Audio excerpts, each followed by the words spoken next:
मैं doctor Mahendra Kumar Sharma, associate professor in EAFM, Seth RL Saharia government PG college Kala Dera, BCom part first, EAFM paper first. प्रिय विद्यार्थियों, आज मैं आपको एकाधिकारात्मक प्रतियोगिता के अंतर्गत मूल्य एवं उत्पादन निर्धारण, मोनोपोलिस्टिक कंपटीशन के बारे में आपको बताऊंगा कि मोनोपोलिस्टिक कंपटीशन किसे कहते हैं। प्रोफेसर चैम्बरलिन और श्रीमती जॉन रॉबिन्सन के पूर्व सभी अर्थशास्त्री यही मानते थे कि या तो बाजार में पूर्ण प्रतियोगिता है या बाजार में प्योर मोनोपोली। एकाधिकार और पूर्ण प्रतियोगिता दो क्षितिज माने जाते थे, परंतु प्रोफेसर चैम्बरलिन और श्रीमती जॉन रॉबिन्सन ने ये रिसर्च किया कि दोनों एक साथ पाए जाते हैं, कि बाजार में पूर्ण प्रतियोगिता भी है और एकाधिकार भी है, और दोनों एक साथ पाए जाते हैं। और उन दोनों का उन्होंने नाम, एक ने उसको एकाधिकारात्मक प्रतियोगिता के नाम से पुकारा, दूसरा उन्होंने उसको अपूर्ण प्रतियोगिता का नाम दिया। मूल्य निर्धारण के संबंध में अभी तक हमने पूर्ण प्रतियोगिता एवं एकाधिकार में मूल्य निर्धारण का अध्ययन किया है। व्यावहारिक जगत में न तो पूर्ण प्रतियोगिता की स्थिति पाई जाती है और न ही पूर्ण एकाधिकार की स्थिति।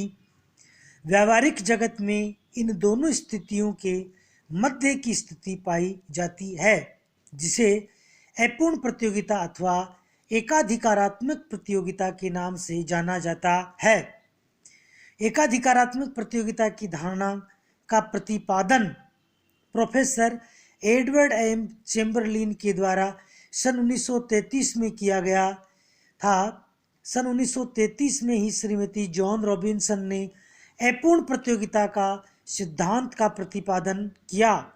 यद्यपि दोनों दृष्टिकोणों में कुछ अंतर था, परंतु फिर भी एकाधिकारात्मक प्रतियोगिता सही अर्थों में एक क्रांतिकारी और महत्वपूर्ण धारणा है और पूर्ण प्रतियोगिता तथा पूर्ण एकाधिकार की तुलना में अधिक वास्तविक है। प्रोफेसर चैम्बरलिन से पहले प्रतियोगिता तथा एकाधिकार एक दूसरे के विपरीत अर्थ वाले शब्द माने जाते थे और ये समझा जाता था कि जहाँ प्रतियोगिता होती है वहाँ एकाधिकार नहीं हो सकता, तथा जहाँ एकाधिकार हो वहाँ पूर्ण प्रतियोगिता असंभव होती है। परंतु प्रोफेसर चैम्बरलिन ने बताया कि वास्तविक जगत में प्रतियोगिता तथा एकाधिकार दोनों के अंशों का मिश्रण पाया जाता है।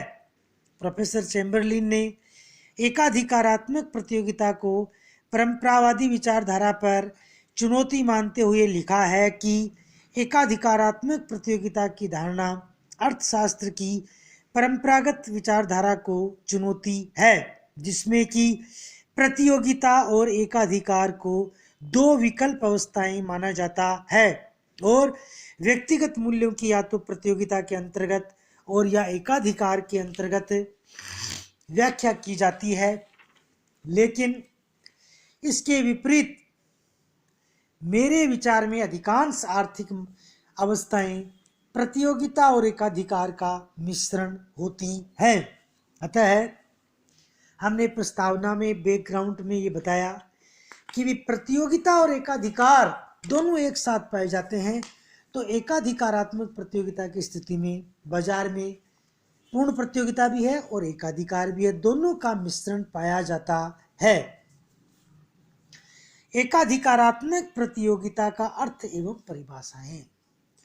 एकाधिकारात्मक प्रतियोगिता का अर्थ एवं कुछ परिभाषाओं का हम अध्ययन करेंगे, जिससे इसका अर्थ और भी स्पष्ट हो जाएगा। एकाधिकारात्मक प्रतियोगिता बाजार की वह अवस्था होती है जिसमें किसी वस्तु के बहुत से विक्रेता होते हैं, परंतु उन सब की वस्तुओं में एक दूसरे की वस्तुओं में कुछ न कुछ भेद अवश्य होता है, जिससे वे एक दूसरे की वस्तुओं के लिए अपूर्ण प्रतिस्थापन वस्तुएं सिद्ध होती हैं तथा वे उपभोक्ताओं के मस्तिष्क में एक दूसरे से कुछ भिन्न होती हैं। प्रत्येक फर्म का आकार बाजार की वस्तुएं व बाजार की कुल पूर्ति में तुलनात्मक रूप से इतना छोटा भाग होता है कि उसकी अकेली की क्रियाओं से अन्य फर्मों पर बहुत कम अथवा नहीं के बराबर प्रभाव होता है। इसलिए ये एकाधिकारात्मक प्रतियोगिता का सामान्य शब्दों में अर्थ हुआ। आगे इसकी हम कुछ परिभाषाओं का अध्ययन करेंगे। सबसे पहली परिभाषा प्रोफेसर रिचार्ड एच लेफ्टविच के अनुसार, इन्वर्टेड कोमा, एकाधिकारात्मक प्रतिस्पर्धा के बाजार में एक विशेष किस्म की वस्तु के अनेक विक्रेता होते हैं और एक विक्रेता की वस्तु किसी न किसी रूप में दूसरे विक्रेता की वस्तु से भिन्न होती है। जब विक्रेताओं की संख्या इतनी अधिक होती है कि एक विक्रेता की वस्तु भिन्न होती है तथा एक विक्रेता के कार्यों का दूसरे विक्रेताओं पर कोई स्पष्ट प्रभाव न पड़े और उनके कार्यों का उस पर कोई स्पष्ट प्रभाव नहीं पड़े, तो ये उद्योग एकाधिकारात्मक प्रतिस्पर्धा का उद्योग बन जाता है या उसे एकाधिकारात्मक प्रतिस्पर्धा का उद्योग कहते हैं। दूसरी है प्रोफेसर चेम्बरलिन के अनुसार, अपूर्ण प्रतियोगिता अपूर्ण तब होती है जबकि विक्रेताओं अथवा उत्पादकों की संख्या सीमित रहती है अथवा उत्पादन में विभिन्नता पाई जाती है। नेक्स्ट, प्रोफेसर लर्नर के अनुसार अपूर्ण प्रतियोगिता तब पाई जाती है जब विक्रेताओं को अपने वस्तु के लिए गिरती हुई मांग वक्र का सामना करना पड़ता है कि उसका मांग वक्र गिरता हुआ होता है। फोर्थ, प्रोफेसर जॉन रॉबिन्सन के अनुसार अपूर्ण प्रतियोगिता पूर्ण प्रतियोगिता और एकाधिकार के बीच की अवस्था होती है। उसके नेक्स्ट है पांचवा, प्रोफेसर स्टोनियर हेग के अनुसार अपूर्ण प्रतिस्पर्धा की दशा में अधिकांश उत्पादकों की वस्तुएं उनके प्रतिद्वंदियों की वस्तुओं से बहुत मिलती जुलती होती हैं। परिणाम स्वरूप उत्पादकों को हमेशा इस बात का ध्यान रखना पड़ता है कि प्रतिद्वंदियों की क्रियाएं उनके लाभ को कैसे प्रभावित करेंगी। आर्थिक सिद्धांत में इस तरह की स्थिति का विश्लेषण एकाधिकारात्मक प्रतियोगिता अथवा समूह संतुलन के अंतर्गत किया जाता है। इनमें से एक भी वस्तुएं बनाने वाली फर्मों में प्रतियोगिता पूर्ण न होकर तीव्र होती है। तो इन सभी परिभाषाओं के आधार पर एकाधिकारात्मक प्रतियोगिता का अर्थ स्पष्ट हो जाता है। एकाधिकारात्मक प्रतियोगिता की विशेषताएं, पहला, बहुत से विक्रेता। एकाधिकारात्मक प्रतियोगिता बाजार की वह स्थिति होती है जिसमें किसी भी वस्तु विशेष के बहुत अधिक विक्रेता पाए जाते हैं। बहुत अधिक विक्रेता बाजार में पाए जाते हैं। ये नहीं कि विक्रेताओं की संख्या कम होती है, कि बहुत से विक्रेता बाजार में पाए जाते हैं।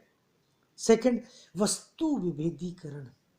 एकाधिकारात्मक प्रतियोगिता में हर उत्पादक का अपने वस्तु के उत्पादन पर एकाधिकार होता है, इसलिए वस्तु का विभेदीकरण होता है। वस्तु के उत्पादन में एकाधिकार होता है, परंतु जब बाजार में उस वस्तु को वो बेचते हैं या उसका विक्रय करते हैं तो उनको प्रतियोगिता का सामना करना पड़ता है।